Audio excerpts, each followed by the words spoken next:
Okay, 19, take 2. Not everyone becomes converted to causes, but many people join causes. It may be it a local political party, a church fundraising group, or an ecology society, because they are seeking relief from frustration. The cause itself is superficial. What is required is the social support, the attention, and the sense of belonging, which may have been denied them elsewhere. The individual who suppresses or denies frustration may have no experience in coping with his emotions. Oh God, I am conditioned to have a pencil in my hand, and there is no pencil in my hand. Oh, I've got a pencil. Okay, sorry.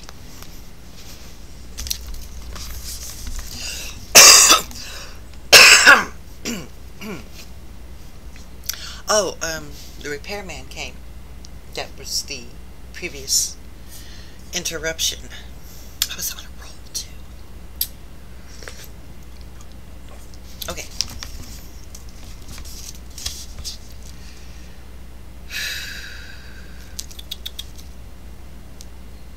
The individual who suppresses or denies frustration may have no experience in coping with his emotions should they suddenly become aroused beyond his control. He, therefore, goes over the top. The catharsis achieved by the releasing of such emotions may take on an unwarranted significance, and he casts about for a reason to explain them. Thus, at a revivalist meeting, he gets religion. He does not know how to interpret his feelings. Senior psychologist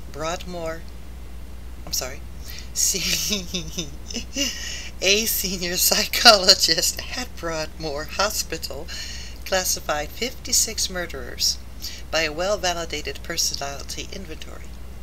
He found that nearly half were over-controlled types, who had lived very conforming lives and hadn't learned never to show hostile or aggressive tendencies.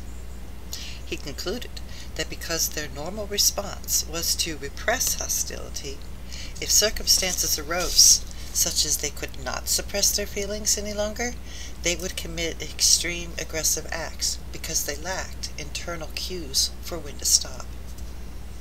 Well, maybe not just when to stop, but when to slow leak, when to release, when to redirect. Many, many, many layers to learning to control your base human urges. Many sexual murders are committed because... Oh, I'm saying words I'm not allowed to say. Anyway, I mumble, so maybe the censors will miss it. Are committed because of the suppressed emotion of guilt. So a man makes it his mission... Okay, yeah, sure. It is a man in this case, because not too many women, so... So, a human makes it their mission to kill prostitutes because they are dirty and disgusting and morally evil. But really, it is because of his own unrecognized guilt feelings about that kind of gooey, hum, yum, touchy, feel desire. Few people grow up to be murderers, but most children are conditioned to feel touchy, yum, guilt. They are told not to touch themselves, or their attention is abruptly directed to something else, or subjects suddenly get changed whenever they mention something, yeah, yummy, good. It may never actually be said, but somehow the feeling that sex is dirty or wrong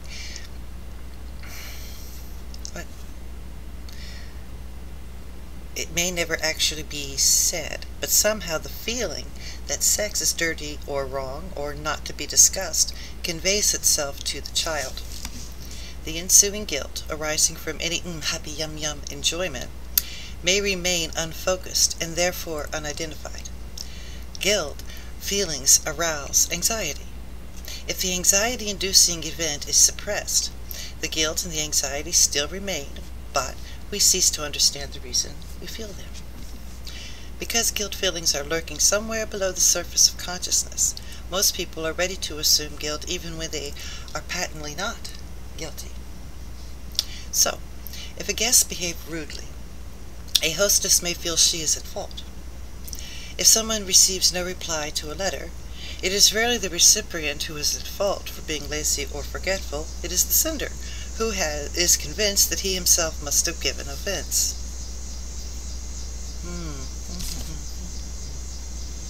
No reply to a letter. Okay. It's not the recipient who's at fault. They'll never say, oh, they're just lazy or forgetful and they didn't write back. They'll say, oh my God, I must have offended them. Because people are so ready to assume guilt. Guilt is an easy emotion to induce and play upon. Because it is also often formless, the real cause being hidden from consciousness, it can be manipulated to take on any shape. Merleau describes the process at work when confusion is being extorted from a prisoner of war. To the horrors the accused victim suffers without physical duress, parentheses, physical duress, must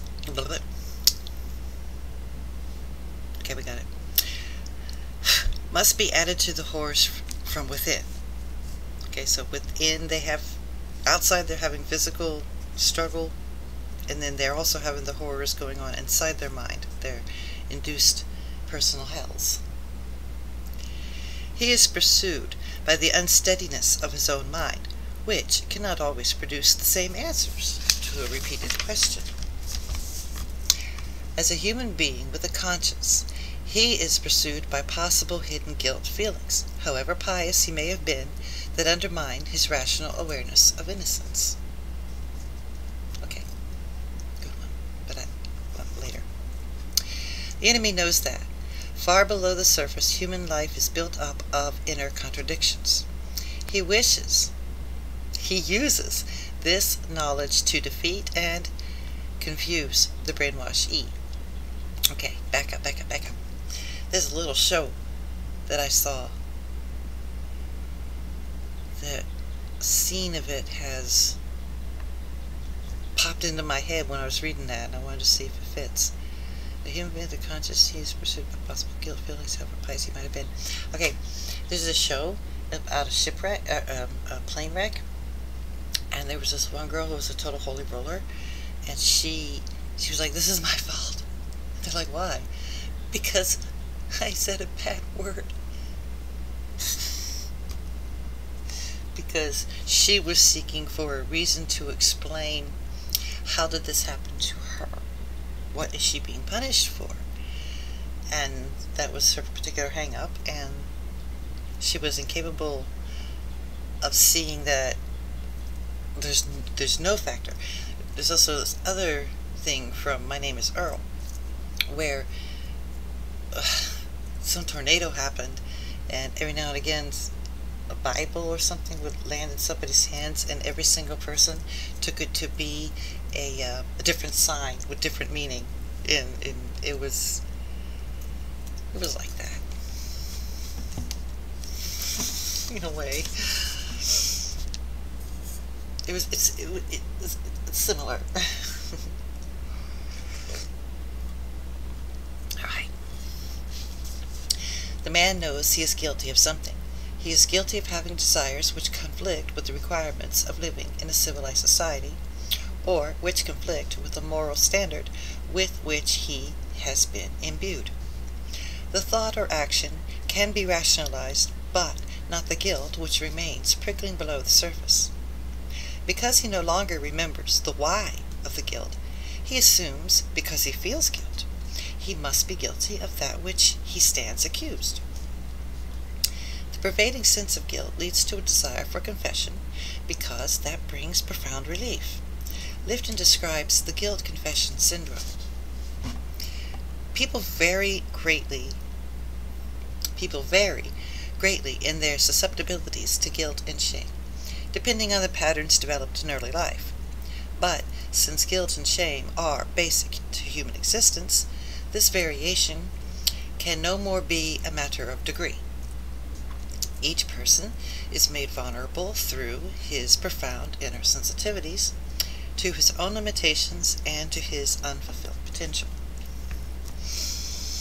The cult of confession can offer the individual person meaningful psychological satisfactions in the continuing opportunity for emotional catharsis and for relief of suppressed guilt feelings, especially insofar as these are associated with self-punitive tendencies to get pleasure from personal degradation.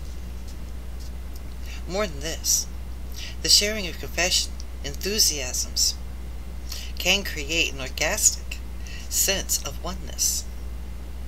All of the most intense intimacy with fellow confessors, and of the dissolution of self into the great flow of the movement. That same orgastic oneness manifests itself when confession takes place in encounter groups or groups such as EST. Some of the following may be explained by cognitive dissonance theory, which we'll be doing in Chapter 6. The person who reveals his taboo sexual desires for his mother to a group of total strangers has to resolve the dilemma of, oh my God, I just revealed my deepest guilt and fears, which I could only ever tell to someone who is very close to me, and these peoples are strangers. Therefore, the strangers are now felt to be close.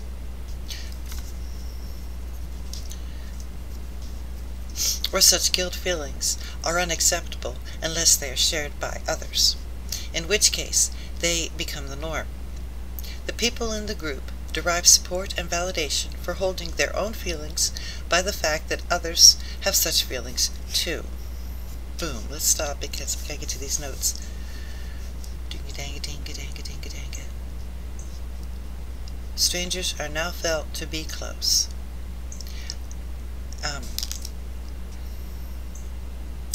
This thing happens to famous people, YouTubers, what the like. You gather yourself people you like to listen to, and some people gather people, and now you get to know the people who have been gathered, but you can make the mistake of identifying with this person, and you will behave, you will feel like that person is your friend. You'll feel like that. You'll feel that they're close. And bad guys take advantage of that, kiddies. Don't let the bad guy take advantage of you. Sorry.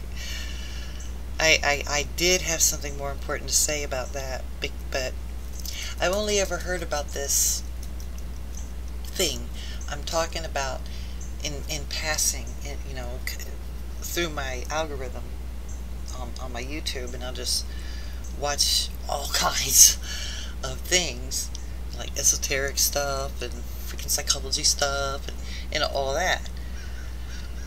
And I heard about this in my goings, but I don't know well enough about it to speak more. So they also, because of the relief and all these things they're otherwise afraid of, when that they're having that, and it wouldn't be acceptable to have that unless they're in a group where they know that other people are feeling the exact same internal struggle.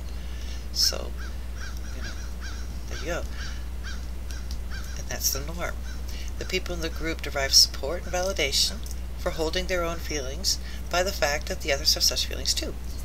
Many people feel a lifting of guilt if they realize that they are not alone in their problem. The problem hasn't changed or vanished. It is just diminished as a problem. And a lot of people are comfortable to stop there. I'll add. As long as they feel their camaraderie, they'll also assume all the goods and all the credit of the group without providing to that. I mean, they still have their problem, and none of them are working on getting better, actually, you know. Many people will open their hearts to strangers in pubs or on buses. Unburdening themselves brings them relief. It doesn't make the problem go away, but acknowledging it to someone does make it more bearable, because in effect they're saying, tell me I'm not such a terrible person for feeling the way I do. The skilled interrogator can also play on people's needs to not feel a terrible person. The totalist can stir up guilt about past behavior and then plant the idea that such behavior could only have been indulged in because the victim's ideology was wrong, and by embracing the new ideology he could now absolve himself of guilt. Or the interpreter can confuse the victims as to the source of his guilt. The relief of confessing to the evil deeds of which he is accused of being guilty is equal to the relief he might have felt if he had been able to confess to something of which he truly did feel guilty. Okay, bait and switch with the motions, I would think. They know that as a parasympathetic system, just pulling on that little cord, that little plug that I allude to, that I don't know the actual scientific term for because I never took a class on that. Anyway, they can confess to the evil deed of which they are accused. Finally, I still have a lot of questions about this action. Is equal to the relief he might have felt if he'd been able to confess to something of which he truly felt guilty. Okay. You know, and I semi-disagree-ish with the second part of this statement. It is equal, but it is not equal. Okay, because suppose somebody was in some wild-ass, wicked-ass therapy where he's been hiding from himself something incredible, hard to accept or guilty of, and he gets the relief of being able to confess what he's truly guilty of. And I agree that it is because what is being expressed is the build-up pressure and the tension. But I'm saying the difference of character is one is soul-filling. Now, if we don't want to use the word soul because we're kind of like total atheists around here anymore, we don't believe in that shit, then let's find the proper word for it. But it's a different relief. They don't have full body, full mind cleansing kinds of love, thank you for letting me say this terrible thing, after they've been tortured to confess falsely. They may have a reaction, they may have a collapse, but I wonder if it would even be close to the same kind of actual nature. Anywho, that's for people to talk about on their own, or maybe we'll get better clues when we move on to bigger books. As Sargent showed, he could get the soldiers to ebract by encouraging them to re-experience or imagine war horrors just as easily as when the experience they relived were real. The emotion that was being discharged, fear, horror, guilt, was the same. Yeah, that's the thing, that's that. That's not that. Society operates by the manipulation of guilt, by the setting of rules which induce guilt if broken. People feel guilty if they don't do a full day's work, or if they don't pay sufficient attention to their children, or if they don't do their duty by their parents. We're about to be over here. They may decide to break the rules, but they can't decide not to suffer the guilt which can then be manipulated to ensure their compliance in some other unrelated circumstance, as in the thinking of the psychologist who recommended toy manufacturers to play on working parents' guilt by neglecting their children to ensure the selling of more toys, by the giving of which the parents could compensate for their shortcomings. Okie dokie then, we will stop here. Have a good day.